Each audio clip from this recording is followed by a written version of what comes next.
Bonjour tout le monde, ici Marjorie Théodore au micro. Alors quel plaisir de vous retrouver et merci d'être sur les ondes de Canal M.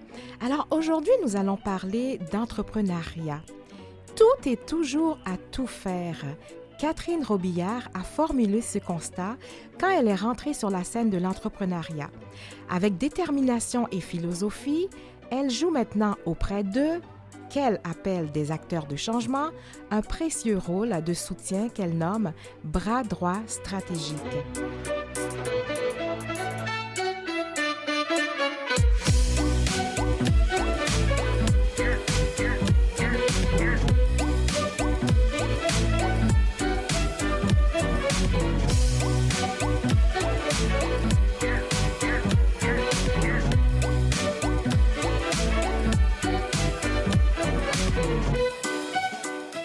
Bonjour Catherine Robillard. Bonjour, merci infiniment de l'invitation.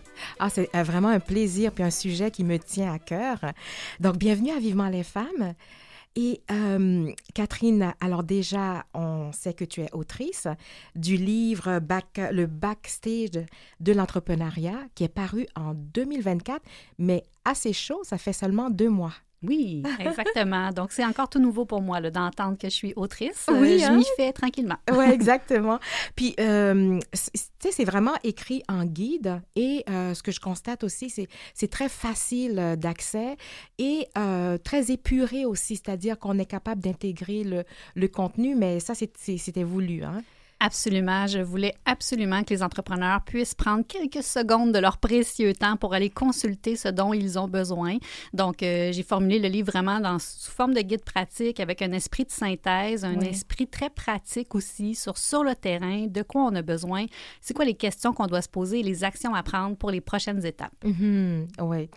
Puis, donc, alors, en plus d'être autrice de ce livre-là, tu as aussi créé Bras droit stratégique. Mais avant d'aller là-dedans, moi, ce que j'aimerais savoir, c'est que de ton enfance, qu'est-ce qui a façonné la personne que tu es maintenant et qui est capable d'être un bras droit stratégique? C'est vraiment une bonne question. Je pense que...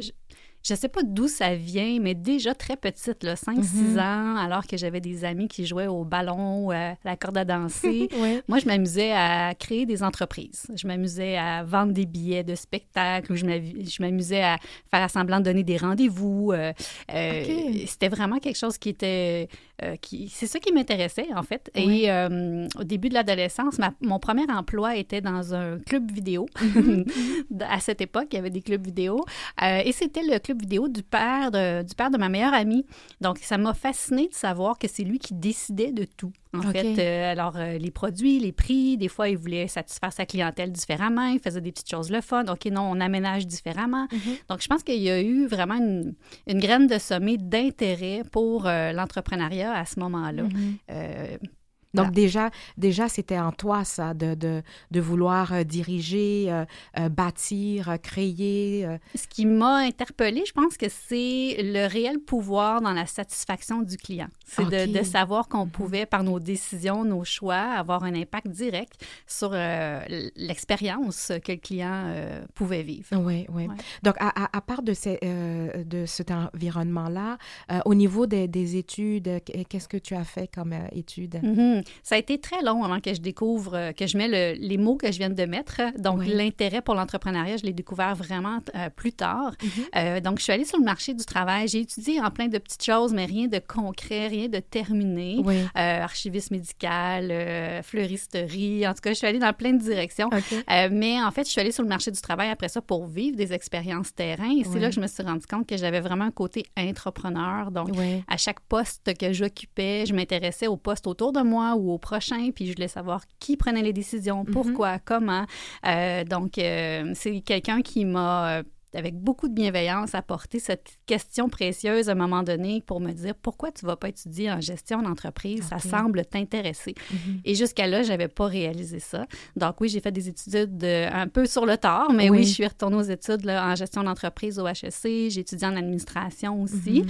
Puis plus tard, c'est greffé aussi le volet coaching aussi qui m'intéresse énormément. Donc voilà. Et donc, alors tout ce parcours un peu de touche à tout, ça t'a donné une vaste expérience aussi. Oui, j'ai eu la chance...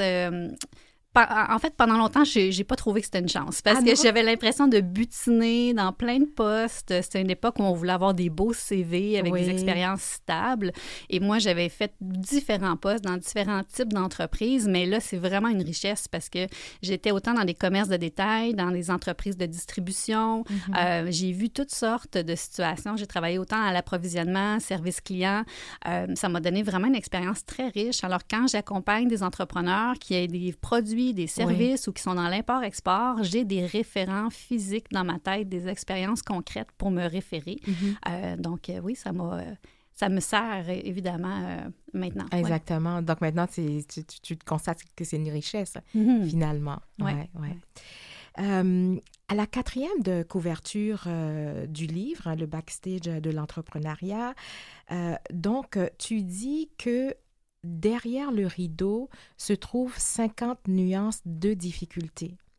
Et je sais qu'avant d'avoir créé ton entreprise, le bras droit stratégique, tu as eu aussi une expérience, ou plusieurs, mais tu vas nous en parler, de ces expériences où les 50 nuances de difficultés sûrement ont été un constat pour toi. Oui, absolument. Je pense qu'on n'est pas suffisamment au courant de ce qu'implique l'entrepreneuriat. On apprend énormément de choses très utiles à l'école de gestion dans le savoir-faire entrepreneurial. Mais après ça, sur le terrain, on découvre vraiment le savoir-être et le savoir-entreprendre, qui est un mélange des deux. Donc, j'ai eu une expérience de commerce de détail. J'ai eu ma première entreprise Pignon-sur-Rue que j'ai dû fermer. Donc, peut-être je pourrais revenir plus en détail plus tard. Mais cette expérience-là a été très, très, très riche pour me faire voir que, dans le fond, les propriétaires d'entreprise, c'est pas des dirigeants d'entreprise qui ont étudié en gestion d'entreprise nécessairement. C'est des gens qui arrivent avec une passion, un intérêt, qui ont été portés des fois par la chance, par la force des choses. Donc, il y a diverses situations qui font que quelqu'un démarre son entreprise ou ses services. Et après ça, il découvre sur le terrain le haut niveau d'exigence que ça requiert. Et c'est là qu'on est confronté au risque constant, à la charge mentale, aux constantes remises en question, au fait que tout nous appartient dans les décisions, dans le courage que ça nécessite également au quotidien. Donc, il y a 50 nuances de différentes petites difficultés qu'on découvre sur le terrain.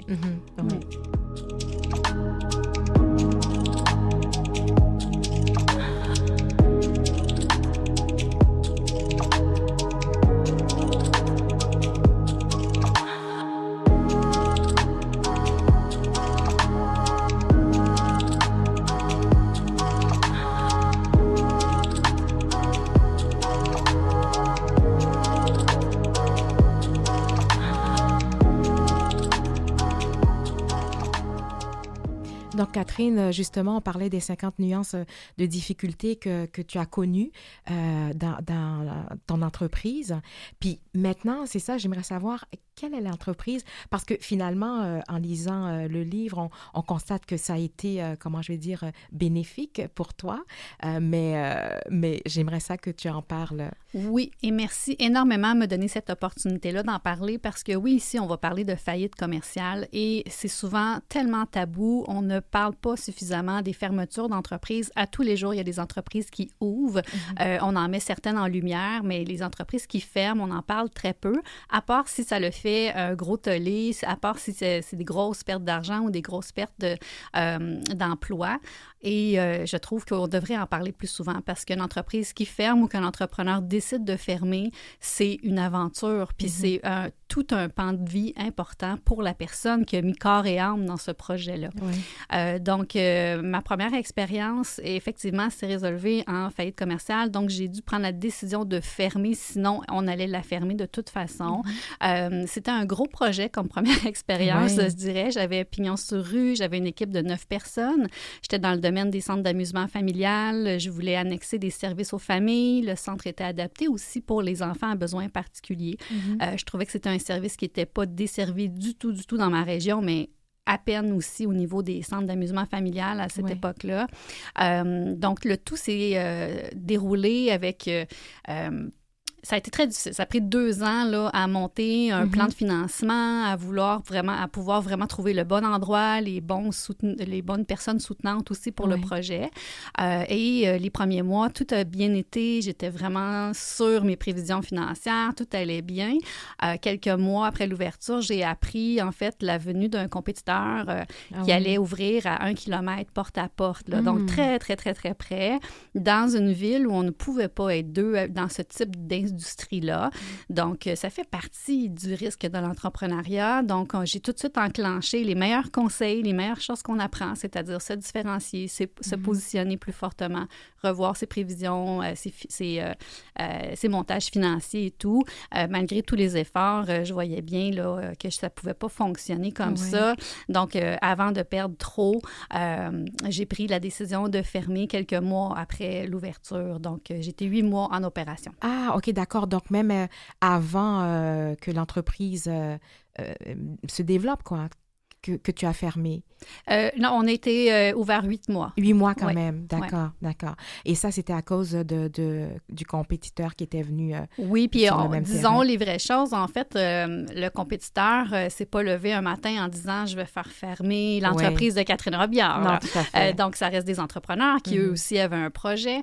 Il y avait un besoin dans ma région, effectivement, et j'étais pas seule à l'avoir vu. Oui, donc, c'est sain. En fait, ça fait partie du risque omniprésent en entrepreneuriat que d'avoir de la compétition. Maintenant, j'avais peut-être pas les reins assez solides pour faire face à ce type d'enjeu-là. Donc, moi, c'était des humbles économies familiales versus une entreprise qui était peut-être plus une entreprise à numéro, qui a fait le projet sans financement. Donc, je voyais pas comment je pouvais compétitionner, en fait, dans ce contexte-là. Oui. Puis, de cette expérience, je disais au début, c'est devenu une expérience qui a pu t'amener ailleurs parce que ça t'a permis d'ouvrir Bras droit stratégique. Oui, j'aurais jamais cru si quelqu'un m'avait dit que je finirais par faire de la consultation pour entrepreneurs. En fait, c'est 2 semaines après avoir fermé la porte de mon entreprise. Il y a un entrepreneur de ma région qui m'a téléphoné pour me demander conseil. Et là, je l'ai dirigé vers la première page du journal local en disant « Va voir, tu vas voir que c'est pas de moi que tu veux un conseil. Je viens d'être obligée de fermer mon entreprise. » Et c'est lui qui a eu ces mots à mon égard en disant « On en a tous compris pourquoi tu fermais, mais ça n'enlève en rien ce que tu as bâti. » Et il dit « J'aimerais vraiment beaucoup avoir ton coup d'œil, ton point de vue extérieur sur mon entreprise. » Et il faut savoir qu'à l'époque, je ne sortais pas de chez moi. J'avais une honte incroyable. Et lui m'a donné... il a su semer l'étincelle d'intérêt. Je suis allée le rencontrer. Je lui ai donné, dans le fond, des pistes d'amélioration sur certains de ses services. J'ai rencontré son équipe, etc. Et avec le recul, il m'a remercié, puis je lui ai demandé qu'est-ce que j'avais été pour lui, parce que j'avais vraiment beaucoup aimé ce que j'avais fait, quelques semaines de travail avec lui. Il m'a dit pour la première fois, il ne se sentait pas seul dans le développement de son entreprise, qu'il y avait un bras droit à ses côtés, mais pour la stratégie du développement de son entreprise. Et là, Bras droit stratégique est né de là, tout simplement, à peine quelques semaines après la fermeture de la première entreprise. Il faut savoir que dans cette période-là, outre la faillite commerciale, je me séparais aussi et on était en démarche aussi pour obtenir des réponses là, avec mes enfants, dont plus tard, là, on a eu des diagnostics aussi. Donc, c'était une période extrêmement difficile, mais j'ai quand même... oser bien sûr. démarrer à mon compte comme service d'accompagnement parce que l'entrepreneuriat me tient tellement à cœur et le besoin est tellement criant d'être accompagné. Donc voilà, c'est comme ça que Bras droit stratégique a pris sa place. Oui, puis en plus, à un moment de votre vie où il y avait beaucoup de tension, que ce soit personnelle et professionnelle. Une grande turbulence, en effet. Donc, alors, Catherine, c'est comme ça que tu es arrivée à écrire ce guide-là, parce que après quelques années à être auprès des entrepreneurs, maintenant, comment on arrive à écrire ça? Qu'est-ce qui t'est passé par la tête et tu as dit, il faut y aller? C'est vraiment une drôle d'histoire parce qu'il y a beaucoup de gens qui se disent un jour je vais écrire un livre et moi j'avais pas nécessairement cet intérêt-là et c'était justement dans un groupe d'entrepreneurs qui nommaient leurs grandes aspirations. Tout le monde disait ah oui puis je veux écrire un livre, ah oui puis après avoir écrit mon livre et quand c'est arrivé à mon tour j'ai commencé en disant ben moi je n'ai pas d'aspiration nécessairement à écrire un livre et quelqu'un m'a coupé la parole et m'a demandé et si tu le faisais tu le ferais comment? OK. qui est maintenant une de mes questions favorites dans la vie. Parce que c'est à ce moment-là que j'ai détaillé, il faudrait que ce soit un guide pratique, il faudrait que ça s'adresse aux entrepreneurs, il faudrait que ça puisse donner des idées clés sur des actions à mettre en place, les bonnes questions à se poser, il y aurait tel sujet, tel chapitre. Et je me suis rendu compte 10 minutes plus tard que je parlais encore et je me suis dit, OK, j'ai un livre dans la tête. Ben oui, voilà. Fait que ça a pris place comme ça graduellement. C'est venu s'ajouter sur ma charge de travail quand même assez grande pendant 2 ans. Ouais. Donc, c'est un gros projet pour moi. C'est quelque chose qui a pris toute une partie de ma vie, je pourrais dire. Mes enfants ont été en quelque part impliqués aussi dans le projet parce que toutes ces fois où les fins de semaine, je leur demandais un petit peu de temps pour que je puisse avancer le projet, les soirs de semaine aussi. Donc, ils étaient présents au lancement et c'est ma plus belle fierté, je pense que c'est d'avoir vu mes enfants être heureux au lancement du livre. Oui, c'est ça. Ben, c'est un livre, c'est ça, ce qu'on disait au début, c'est un guide. Et ça prend, donc, on va rentrer vraiment dedans parce que j'ai trouvé qu'il y avait beaucoup de points important pour l'entrepreneur. On va y aller. Mais avant tout, c'est que vous parlez des entrepreneurs comme des acteurs de changement. Donc, j'aimerais savoir pourquoi des acteurs de changement. Ah oui, c'est tellement... Ce que je côtoie, en fait, à tous les jours, c'est des gens qui pourraient ne pas faire autant d'efforts. C'est des gens qui pourraient à tous les jours avoir une vie tellement plus simple et tellement plus facile, mais non. Ils continuent de se lever le matin, à avoir une charge de travail, une complexité à gérer au quotidien, à sortir de leur zone de confort, à agir avec courage, à prendre parole à contre-courant. Je trouve que c'est des gens qui ne sont pas assez reconnus et ça demande énormément de courage pour être entrepreneur. Donc, pour moi, c'est les acteurs de changement. En fait, c'est les entrepreneurs qui peuvent redéfinir comment on utilise des produits, des services, comment est-ce qu'on amène différentes solutions aussi dans nos industries. Donc, pour moi, c'est vraiment là que se trouve le bassin du potentiel du changement de la société. Oui, tout à fait. Non, c'est bien dit. Dans le livre, c'est sûr que tu parles beaucoup d'objectifs. On sait que c'est important, mais est-ce que tu peux nous en parler? Parce qu'à plusieurs reprises dans le livre, on revient sur l'objectif. Absolument. Mais je pense que le concept d'avoir des objectifs clairs dans la vie, on en parle souvent, ça crée une cible dans laquelle toutes nos actions sont dirigées, qui soient conscients ou inconscients. Je pense que le pouvoir de l'inconscient ici est souvent pas assez nommé. Quand on se crée un objectif, c'est pour nous amener nous-mêmes à se forcer à trouver les bons mots. Comment est-ce qu'on le nomme? Oui, je veux tel résultat, mais attends, là, choisis ton qualificatif pour que ce soit vraiment comme tu désires. Et il y a vraiment une magie qui s'opère. 1, ça devient beaucoup plus clair pour nous, mais 2, ça devient plus clair pour les gens autour de nous qui, eux aussi, veulent pas inconsciemment, des fois, vont pouvoir nous aider, nous accompagner à atteindre notre objectif.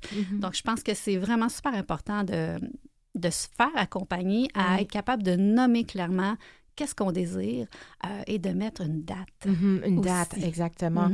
Et de revenir régulièrement dans soit la création ou bien lorsqu'on est dans le cadre de notre entreprise, de revenir régulièrement à ces objectifs-là qu'on s'est donnés au départ. Absolument. Comme une cible, quand on est devant avec nos arbalètes, puis nos flèches, puis notre arbalète, et nos flèches, pour moi, les flèches, c'est les différentes actions qu'on pose. Donc, si on n'a pas mis une cible, on peut tirer un peu partout. C'est ça. Mais est-ce qu'on va arriver à un résultat? Donc, l'idée de créer l'objectif, c'est de créer sa cible. Oui. Et, Catherine, c'est tellement important que... ma prochaine question, c'est vraiment, puis il y a les passages sont dans le livre, la tendance à l'éparpillement. Parce que j'aimerais avoir tes conseils là-dessus pour éviter ou diminuer l'éparpillement pour un entrepreneur d'aujourd'hui, mais aussi, il y a aussi l'incertitude chronique. Puis l'éparpillement et l'incertitude chronique, je pense que c'est des choses qu'on voit souvent chez l'entrepreneur. Donc, j'aimerais ça t'entendre d'abord sur l'éparpillement. Oui, parfait. Puis c'est vraiment 2 sujets qu'on pourrait prendre 1 heure à part entière. Alors, je vais y aller avec mon esprit de synthèse. Il faut savoir qu'un entrepreneur, c'est quelqu'un qui a une pensée arborescente. C'est quelqu'un qui est capable d'aller dans 3-4 directions en même temps et c'est nécessaire en entrepreneuriat et c'est mis à profit en entrepreneuriat. Donc, c'est normal qu'un entrepreneur ait 3-4 idées en même temps et en débute une, il y en a déjà 3-4 sur le côté qui s'ouvrent. Donc, l'idée, c'est de se donner des outils pour se ramener sur une ligne directrice claire. Donc, pour ça, il y a des tableaux de bord, il y a de s'inscrire, évidemment, inscrire ses objectifs à la vue, de se faire accompagner par des gens qui sont au courant de qu'est-ce qu'on veut créer pour se faire ramener sur le bon chemin. Donc, il y a plein de petits trucs et astuces. Il y en a plein dans le livre. Oui, tout à fait. Donc, l'éparpillement, il faut juste savoir que c'est normal. Oui. Puis, par rapport à l'incertitude, c'est les remises en question, pardon. Oui. Donc, c'est quelque chose d'extrêmement sain aussi. D'abord, il ne faut pas se taper sur la tête en disant « Bon, je suis encore en train de remettre mes projets en question. » Oui, bien sûr. C'est sain de le faire Okay. et c'est nécessaire en affaires aussi de se remettre en question. Là où il faut faire attention, c'est que si cette remise en question-là nous freine au point de nous démotiver, au point de nous garder dans la stagnation, là, il y a un drapeau rouge. Là. Exactement. Exactement. Mais c'est sain à la base de se remettre en question et c'est une opportunité de venir se solidifier justement parce qu'on se confronte à « et si je faisais ça? Est-ce que je suis au bon endroit? » Bien, par la réponse qu'on va trouver, encore là, en se faisant accompagner idéalement, on va venir solidifier les raisons pourquoi on fait ce qu'on fait. Oui, tout à fait. Et puis, ça peut être aussi de l'auto-sabotage, mais en ayant, comme tu dis, un conseiller, un bras droit stratégique, cette personne peut voir, est-ce que c'est de l'auto-sabotage, est-ce que c'est une peur qui est derrière ça et tout ça, donc tu vas jusque-là. Oui, bien évidemment, je pense qu'il y a toute une partie du livre aussi qui parle des réseaux de soutien à votre portée, parce que, outre le fait que, oui, je crois énormément au pouvoir de l'accompagnement. Je pense que c'est nécessaire en affaires. Donc, oui, c'est ce que j'offre avec mes services, mais que ce soit un coach, un conseiller, un mentor, un stratège, un ami, c'est tellement important de s'ouvrir et de se faire challenger parce que c'est comme ça qu'on réussit justement à se remettre en question et, retrouver sa solidité, à se rendre compte qu'on est en train de s'éparpiller et, revenir sur sa ligne directrice. Donc, pour moi, le partenaire d'imputabilité, peu importe c'est quoi son titre, est absolument nécessaire en affaires. À la page 27 de ton livre, tu dis que le meilleur des plans ne vient avec aucune garantie de succès. Par contre, la préparation fera augmenter le niveau de confiance et le mindset aussi, le mindset du concurrent.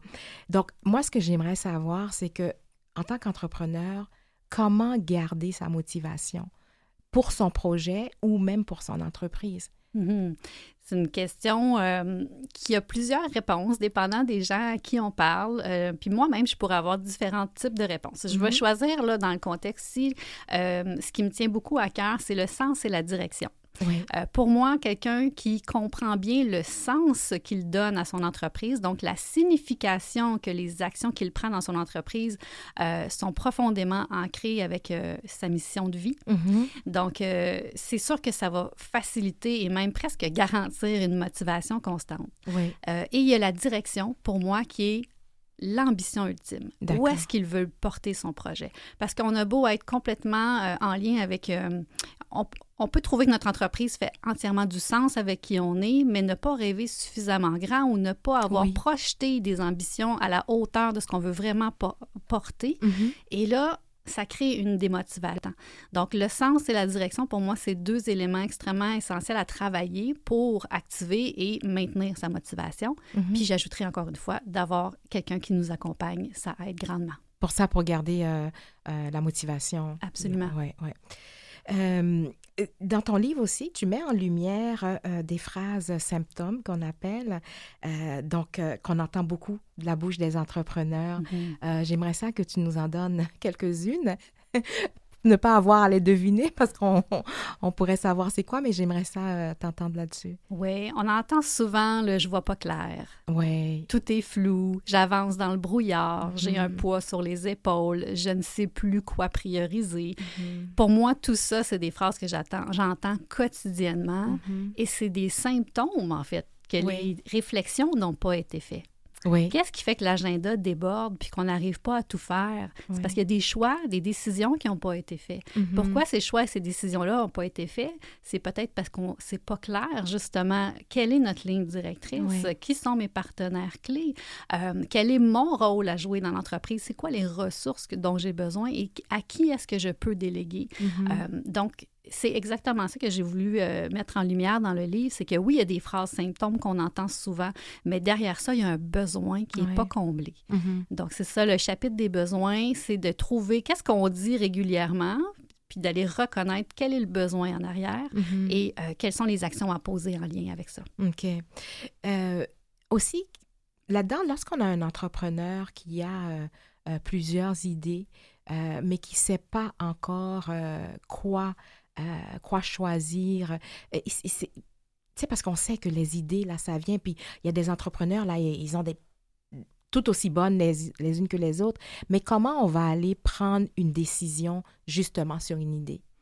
Ça dépend si on parle ici de quelqu'un qui est déjà démarré en affaires ou si quelqu'un qui a un rêve d'entrepreneuriat. Oui. La réponse est différente. C'est ça. Alors, peut-être quelqu'un qui a un rêve, d'abord, ce serait quoi la réponse? Quelqu'un qui a un rêve d'entrepreneuriat, il y a des devoirs à faire. Il y a énormément de services pour la préparation au pré-démarrage d'entreprise. Moi, j'inviterais les gens à aller chercher justement ce support, ce soutien-là. J'en parle également dans le livre.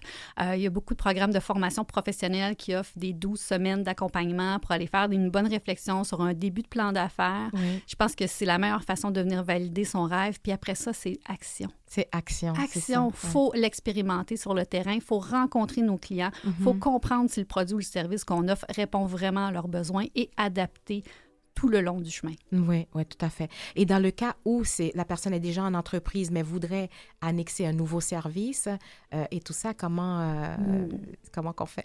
Alors, ça revient à l'éparpillement. Faire attention qu'on est justement en train de bâtir sur une ligne directrice claire qui amène à une direction ambitieuse et non pas en train de pallier à toutes sortes de petits projets silos qui seraient faciles pour nous à court terme, mais qui viendraient nous nuire à long terme dans l'entreprise. OK. Parfait, merci.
Vous écoutez Vivement les femmes avec Marjorie Théodore.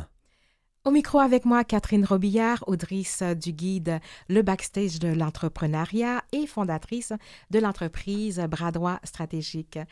Alors, Catherine, dans ce guide, il y a un passage qui est sur l'argent. OK? Alors, la relation avec l'argent, puis c'est un sujet qui est encore tabou. Donc, et comment tu parles aux entrepreneurs de ce sujet-là? Il y a toutes sortes de personnalités, je pourrais dire, en entrepreneuriat qui parlent de l'argent de différentes façons. Moi, j'aime bien parler de l'argent sous l'angle de l'énergie. Pour moi, l'argent en entreprise, c'est de l'énergie qui circule. Donc, on doit faire circuler l'argent. Il y a différentes façons de le faire. Il y a différentes façons de la comprendre aussi. Donc, je pense qu'il y a différents devoirs que l'entrepreneur doit faire en lien avec l'argent, qui est de un, évidemment, comprendre comment ça fonctionne. Puis là, on parle des finances, mais on parle de la comptabilité aussi. Il y a beaucoup d'entrepreneurs qui délèguent ça très rapidement avant peut-être même de le comprendre. Donc, ça, c'est une étape super importante de tout connaître. Puis oui, il faut déléguer à un moment donné. On ne va pas faire sa tenue de livre pendant 20 ans, c'est clair, là, à moins qu'on soit comptable. Mais donc, il y a la notion de bien comprendre qu'est-ce qu'on fait, comment l'argent circule. Et après ça, c'est super important aussi d'aller voir ce que l'argent nous représente pour nous personnellement. Parce que tous les entrepreneurs qui manipulent, on va dire ça comme ça, des grosses sommes d'argent, ont ont un lien souvent personnel lié à leur éducation, en lien à qu'est-ce que ça veut dire faire beaucoup d'argent. Oui. Et toutes sortes d'histoires après ça, ah oui, mais moi, quand j'étais jeune, mon père me disait, on est né pour un petit pain, ou les riches, c'est des gens qui sont pas tout à fait honnêtes.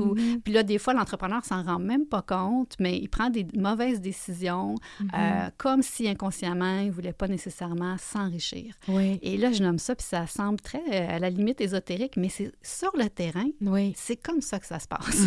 Exactement. Vraiment. Donc, il y a une notion de développement personnel et de relation à l'argent qu'il faut regarder quand on est entrepreneur, parce qu'on gère des grandes sommes d'argent. Oui. Et c'est important de comprendre à quel point on est à l'aise ou pas avec ça. Ah oui, c'est vraiment important, Catherine. Ça veut dire que ce serait même l'entrepreneur qui veut devenir entrepreneur, qui veut bâtir, devrait déjà faire on parle peut-être pas de thérapie, mais je veux dire, d'avoir conscience ce que l'argent peut représenter pour elle et pour lui. Absolument. À la base, il devrait être en mesure de bien gérer ses finances personnelles, de bien les comprendre, d'avoir des budgets. Il y en a beaucoup qui se mettent la tête dans le sable en début en disant « Ah, j'ai fait quelques devoirs, ça devrait être correct. » Maintenant, il faut vraiment être à son affaire. C'est un pilier clé en entrepreneuriat. Oui, puis de mieux saisir, parce qu'on a aussi entendu des gens, des acteurs de Hollywood et tout ça, et puis finalement qui se rendent compte que oups, l'argent a disparu parce que justement, souvent, on ne veut pas il y a vraiment une notion de capacité à recevoir aussi ces montants et ces sommes d'argent-là qu'on peut aller chercher en affaires. Oui. Alors, un passage très important dans ce guide-là. Maintenant, j'aimerais savoir, tu en as parlé tout à l'heure, mais tu sais la différence entre un coach, un mentor, un soutien entrepreneurial comme bras droit stratégique. Est-ce que tu peux nous expliquer? Je sais que tu ne t'appelles pas coach, mais c'est quoi?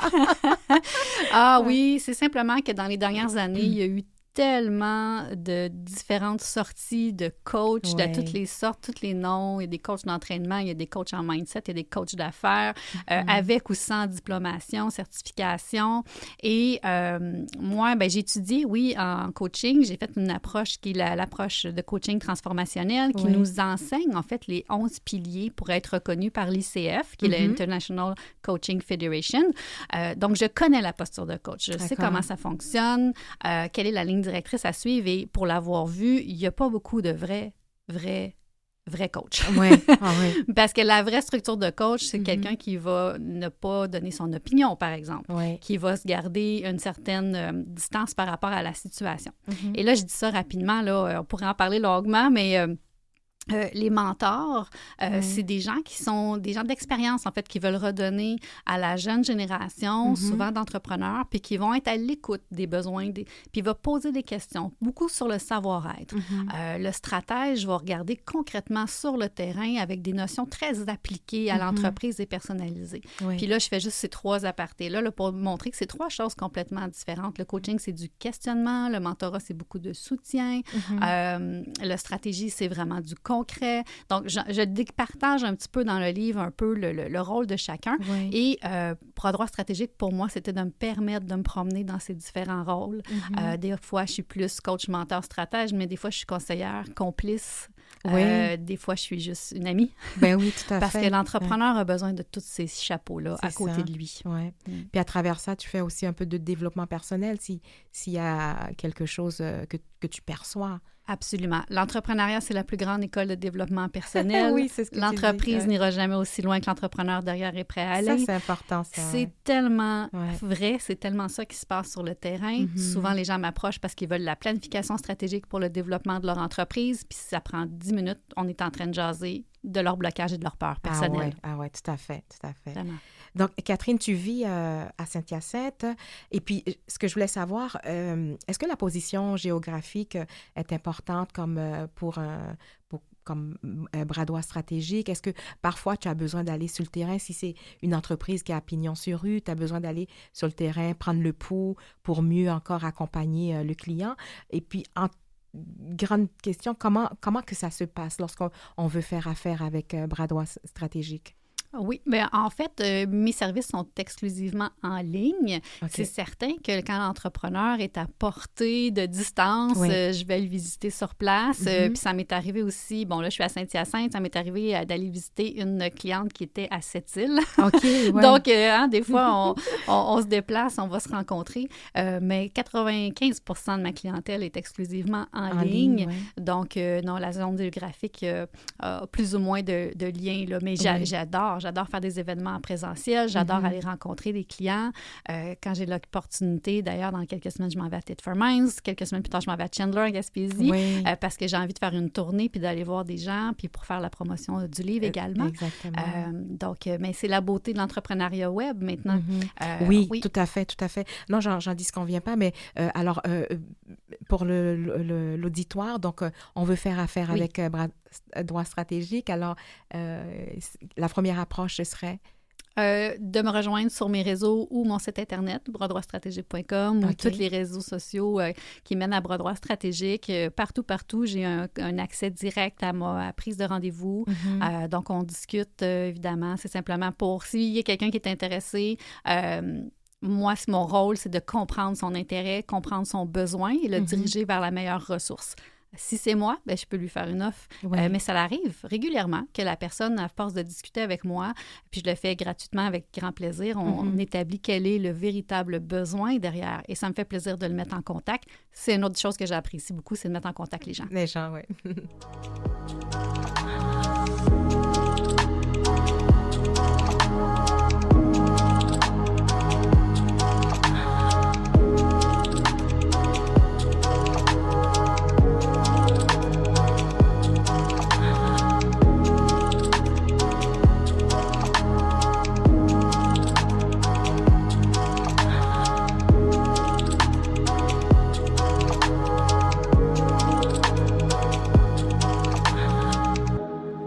Alors, Catherine, dans ton expérience entrepreneuriale, on parle d'anges. Tu en as rencontré un.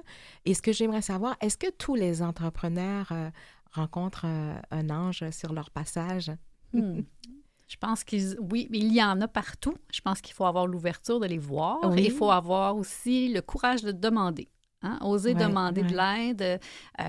C'est comme ça qu'on découvre les anges sur notre terrain, dans notre entourage, parce que souvent, on ne soupçonne pas qu'ils peuvent vraiment nous aider. Alors, il faut vraiment nommer avec authenticité.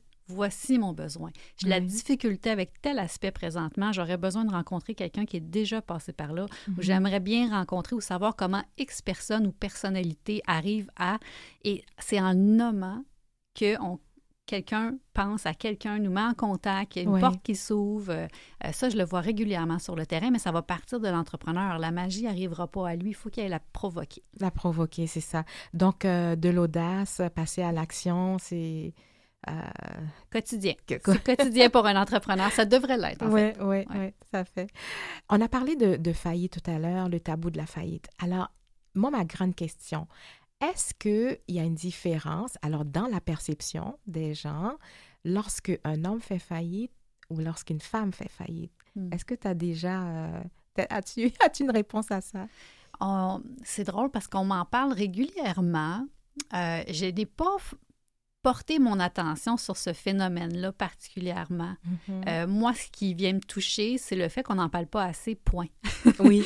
Donc, est-ce que c'est vrai que quand une femme fait faillite, on le met plus de l'avant? C'est sûr que je connais des femmes qui ont fait faillite et qui ont fait les premières pages de journaux, moi m'incluant. J'en parlais aussi dernièrement avec Jeannie Duquette. Oui. Donc, je ne pourrais pas dire. Je pense que je n'ai pas porté suffisamment d'attention pour voir s'il y a vraiment une différence là-dessus. Moi, je pense que dans le fond, que ce soit vrai ou faux, l'important, c'est qu'on en parle.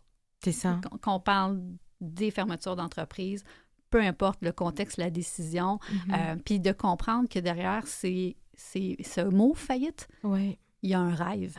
Puis il y a quelqu'un qui a mis corps et âme dans un projet pendant des années. Exactement, c'est ça. Et il y a peut-être...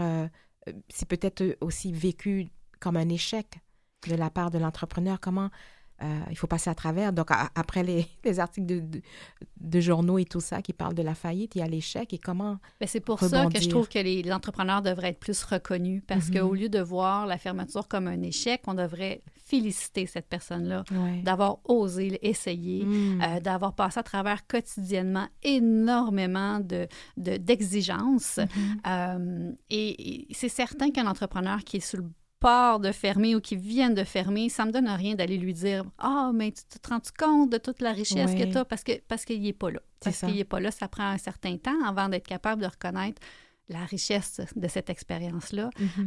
Mais assurément, tous les entrepreneurs qui ont déjà eu à fermer une entreprise et qui ont fait un petit peu de travail pour aller passer à autre chose. Donc, une fois qu'ils ont activé la résilience, je pense que 100% vont être d'accord avec moi que c'est une des plus belles expériences. C'est extrêmement enrichissant et on grandit comme humain aussi à travers ces expériences-là. Oui, oui.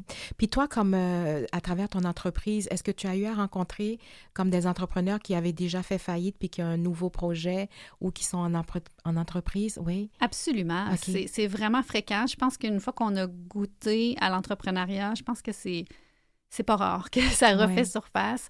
Je pense qu'on a un esprit entrepreneurial. Une fois qu'on l'a, on le perd pas.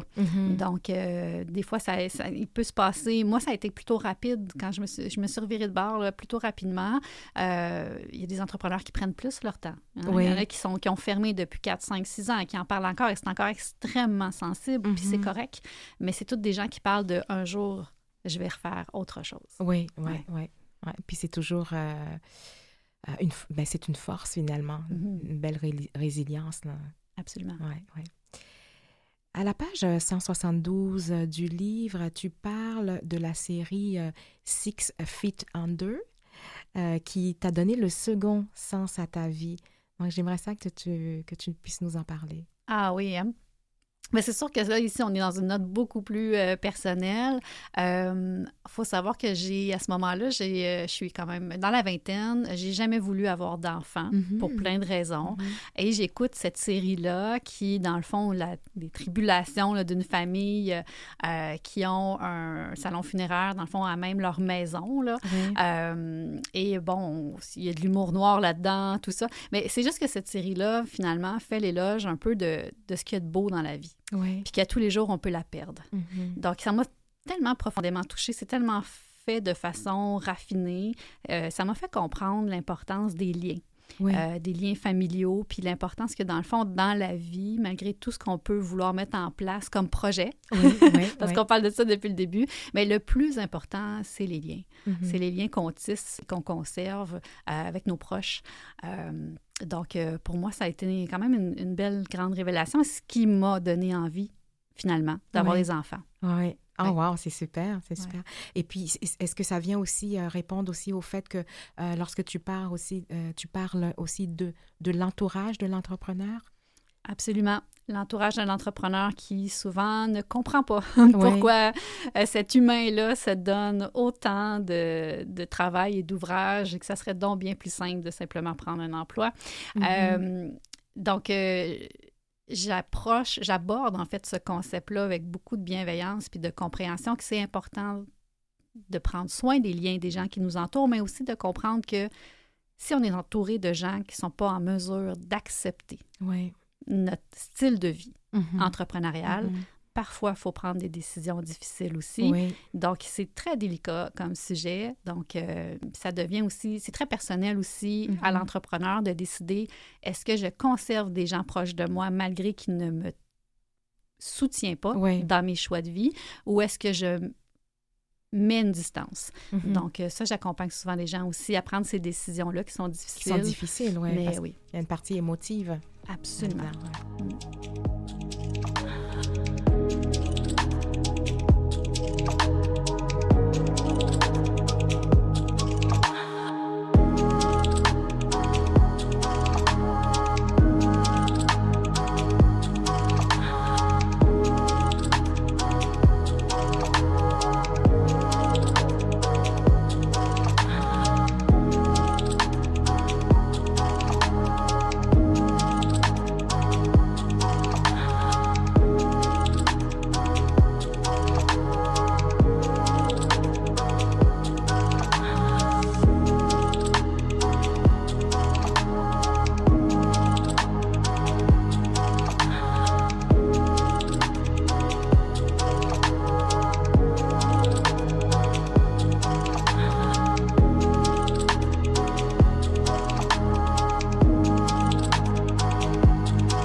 on pense qu'un entrepreneur doit rester inspiré. Hein. Alors, j'aimerais savoir, toi, quelles sont les femmes qui t'ont inspirée? Oui, merci de poser la question parce que je veux répondre en 2 volets. Oui, c'est bien. Premièrement, c'est certain que si on parle à un niveau international, si on parle d'Oprah, de Michelle Obama, c'est des femmes extrêmement fortes, puissantes, qui portent leur voix pour aider puis pour amener les gens à reconnaître leur leadership. Je trouve ça fantastique. Tu sais, au Québec, c'est certain que Danielle Henkel, Chantal Lacroix, c'est des femmes extraordinaires qui redonnent, qui utilisent encore là leur posture puis leur leadership pour le bien des autres autour d'eux et pour éduquer et pour ouvrir les autres à l'altruisme, entre autres avec Chantal Lacroix. Ça me touche profondément. Mais j'ai envie de parler d'entrepreneurs peut-être qu'on connaît moins puis qui sont autant aussi inspirants pour moi. J'aimerais parler ici de Myriane Labrie. Je sais qu'elle est déjà passée à l'émission. C'est Madame Labriski. Oui. Les gens la connaissent sous cet angle-là, mais ça reste une femme extraordinaire, une entrepreneur magnifique qui a une mission vraiment beaucoup plus grande qu'elle et qui travaille avec ardeur quotidiennement à contre-courant. Ça, c'est des femmes qui m'inspirent à 100 000 à l'heure. Puis je vais même aller plus loin puis nommer quelqu'un que personne ne connaît, mais qui m'inspire au quotidien. Elle s'appelle Véronique Pagé, qui est une femme extraordinaire, qui est née avec la paralysie cérébrale, mais qui a décidé à un moment donné, surtout à l'aide de écoute, elle a eu des parents extraordinaires qui l'ont amenée à son plein potentiel. Et maintenant, elle redonne comme coach, comme psychoéducatrice. Elle amène les gens à reconnaître tout le monde a une vie sans limite. Et elle est tellement inspirante. Elle est extraordinaire, cette femme. Donc, Véronique Pagé, Myriane Labrie, Chantal Lacroix, Danielle Henkel, Oprah, Michelle Obama. Je pense qu'ils ont en commun que ce sont des femmes qui sont fortes, qui ont fait du cheminement, qui ont été capables de trouver une voix, un message et qui le portent bien au-delà de leurs propres besoins à elles. Ah, ben c'est super. Puis là, tu me donnes des idées là pour d'autres invités. Mais Véronique Pagé a l'air très intéressante. Ah, absolument. Oui, génial. Alors, de ça, je m'amène aussi à te poser la question, Catherine. Donc, est-ce que dans l'accompagnement que tu fais, est-ce qu'il y a une différence accompagner un entrepreneur ou une entrepreneur femme? Est-ce qu'il y a des différences? Oui, il y a des différences. Ça va être des généralités, ce que je vais nommer, parce que là, j'ai des visages en tête, mais chaque situation est différente. Mais c'est vrai que la majorité des femmes vont être très, très, très analytiques, vont prendre beaucoup de temps à se décider, vont analyser, suranalyser, se remettre en question. Ça ne veut pas dire que les hommes ne le font pas. Ça ne veut pas dire que les femmes ne passent pas à l'action non plus. On est dans des généralités ici, mais c'est vrai qu'il y a une tendance qui se dégage où est-ce qu'elles vont prendre beaucoup plus le temps et elles vont peut-être moins oser des choses qu'elles n'ont jamais fait avant. Donc, ça va prendre plus de temps. Au niveau des hommes, je rencontre effectivement beaucoup d'hommes qui sont plus prompts à passer à l'action rapidement, qui ont beaucoup d'ambition, mais qui vont peut-être pas s'accorder le temps nécessaire à bien réfléchir sur la ligne directrice, à s'entourer des bonnes personnes. Ils vont vouloir être au-devant, tout faire parce que c'est plus rapide pour eux. Encore là, des généralités. Oui, tout à fait, je comprends. Fait que c'est un peu ce que je vois comme différence principale, mais à prime abord, un entrepreneur, qu'il soit homme ou femme, a besoin de réfléchir et de passer à l'action. Oui, tout à fait. Il y avait une phrase que j'avais vue dans le guide que j'avais trouvée très intéressante. Je pense que c'est de sauter les étapes nous rallonge, un truc comme ça. Absolument. Vouloir aller plus vite va nous prendre plus de temps. Oui. Ah oui, c'est ça, voilà. Donc, dans les deux cas, ben, il faut prendre le temps au niveau des étapes à suivre. Absolument. Effectivement, moi, j'y crois énormément. Faut savoir qu'il y a des entrepreneurs extrêmement chanceux qui sautent des étapes et qui arrivent à réussir. Puis c'est souvent des gens qui vont avoir un effet là, au niveau médiatique et tout. Fait que c'est certain qu'il y a plein de gens qui les regardent puis qui se disent « Ah ben moi aussi ». C'est ça. Moi aussi, je veux ça. C'est rapide, puis ça marche. Puis, mais il faut savoir que c'est une épingle dans une botte de foin. Oui, C'est vraiment, là, c'est la minorité des gens. Donc, c'est pour ça que je prône, évidemment, le fait de faire ses devoirs d'entrepreneur, d'y aller étape par étape et de ne pas se laisser éberluer par un succès rapide qui pourrait être possible, mais qui, mon Dieu, on se met à risque là, de vouloir aller trop rapidement. Trop rapidement, c'est ça. Et puis aussi, est-ce que tu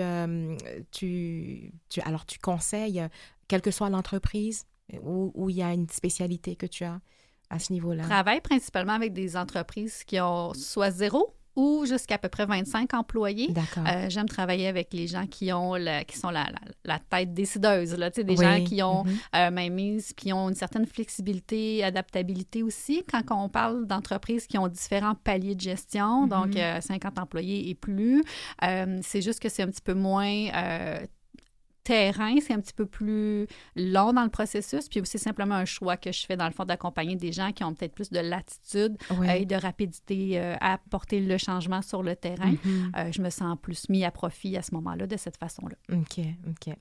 Catherine, je t'ai écoutée jusqu'au début, puis je me dis, pour le bénéfice de nos auditrices et auditeurs, tu as connu l'entreprise, il y a eu une faillite, là, tu es de nouveau dans une entreprise bâtie en conseil stratégique bras droit. Donc, est-ce que, et puis tout ça me semble avoir été tellement des expériences enrichissantes pour la femme que je vois qui est devant moi puis qui a écrit et tout ça. Alors, la question que je veux poser, est-ce qu'il y a quelque chose que tu aurais fait autrement avec la vision d'aujourd'hui, quoi? Je vais dire non. Ça, c'est sûr que c'est non. J'ai appris avec les années assez rapidement ce que j'appelle, moi, ma vision no regret. C'est-à-dire qu'à chaque pas que je fais, décision que je prends, je prends le temps d'avoir une perspective du futur qui regarde au présent et qui se demande, est-ce que je risque de regretter? Qu'est-ce que je risque de regretter d'avoir fait ou de ne pas avoir fait? Qu'est-ce que je risque de regretter d'avoir pris comme décision ou de ne pas avoir pris comme décision? Donc, j'ai ce réflexe-là d'analyse avec le temps, c'est ça, avec les perspectives de temps, qui fait que quand je prends une décision, elle est ancrée, elle est solide. Donc, c'est sûr que je regarde mon parcours, j'ai eu des moments extrêmement difficiles, mais il n'y a aucun regret. Donc, non, je ne ferai pas rien différemment jusqu'à maintenant. Puis est-ce que au niveau de toi, donc tu vois que tout ce que tu as fait t'a apporté, est-ce que lorsque tu es avec un entrepreneur, est-ce que ça revient aussi, ça, c'est-à-dire lorsque celui-ci ou celle-là ont des regrets, est-ce que tu apportes cette vision? C'est une des premières choses qu'on travaille. On parle avant même de regarder en avant. On regarde qu'est-ce qu'il y a dans le passé. Donc, c'est quoi l'histoire, l'aventure entrepreneuriale jusqu'à maintenant, le parcours a l'air de quoi et est-ce que tu as fait la paix avec ça? Et est-ce que tu as dégagé suffisamment les apprentissages de tout ça avant d'aller plus loin puis de les utiliser? Donc, c'est un des premiers pas à faire. Je pense que c'est super important parce que j'ai vu trop souvent des entrepreneurs vivre des dommages collatéraux de ne pas avoir fait la paix avec certaines choses du passé qui n'étaient pas réglées. Donc, oui, c'est super important. Pour ça.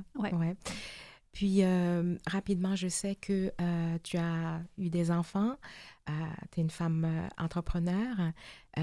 Alors, qu'est-ce que tu aurais à dire aux femmes qui doivent concilier le tout? Est-ce que tu es arrivée à faire cette conciliation? Je pense qu'il n'y a personne qui y arrive vraiment. Je pense qu'on développe toutes des astuces, des trucs, il y a des formations qui existent. Je pense que l'important, c'est de trouver la méthode qui fonctionne pour nous. L'important, c'est de prendre le temps d'aller demander de l'aide puis d'essayer. D'essayer des méthodes, d'essayer des façons de faire, d'essayer des modèles d'affaires aussi différents qui pourraient nous convenir. Puis, tu sais, quand nos enfants sont jeunes, il y a tellement ce rêve-là d'entreprise de dire, quand je serai en congé de maternité, je vais démarrer à mon compte. Et là, j'ai envie de dire, attention. Avoir un enfant, c'est comme avoir 8 entreprises du jour au lendemain sans être préparé, tu sais. Donc, moi, je fais juste dire aux jeunes mères, surtout, qui sont en affaires, mon Dieu, bienveillance, s'il vous plaît. Vous êtes déjà à la tête de 8 entreprises et c'est important d'adapter son modèle d'affaires pour que ça convienne au mode de vie de la famille parce que sinon, ça reste dans nos têtes continuellement et ça devient drainant.